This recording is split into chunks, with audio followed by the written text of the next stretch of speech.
Wisdom of Solomon, chapter 15.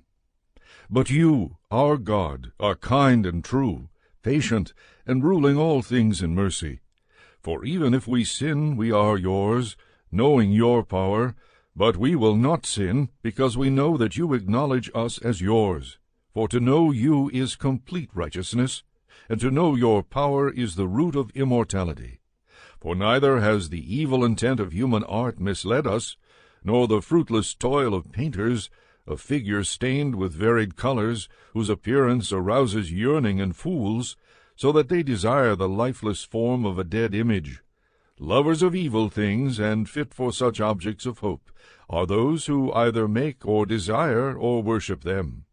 A potter kneads the soft earth, and laboriously molds each vessel for our service, fashioning out of the same clay both the vessels that serve clean uses and those for contrary uses, making all alike.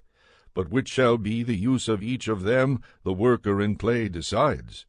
With misspent toil these workers form a futile god from the same clay. These mortals who were made of earth a short time before, and after a little while go to the earth from which all mortals are taken, when the time comes to return the souls that were borrowed.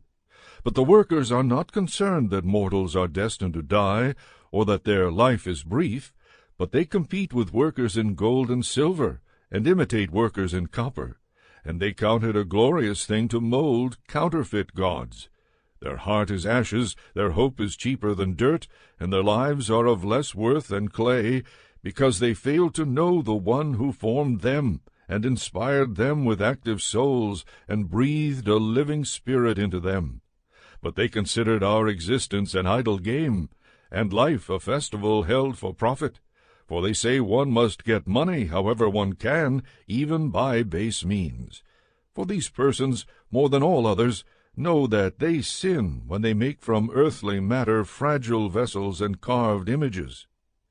But most foolish and more miserable than an infant are all the enemies who oppressed your people.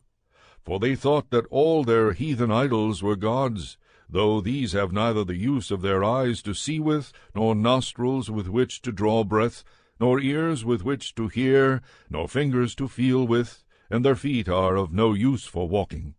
For a human being made them, and one whose spirit is borrowed formed them, for none can form gods that are like themselves.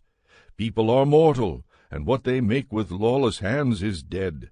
For they are better than the objects they worship, since they have life, but the idols never had.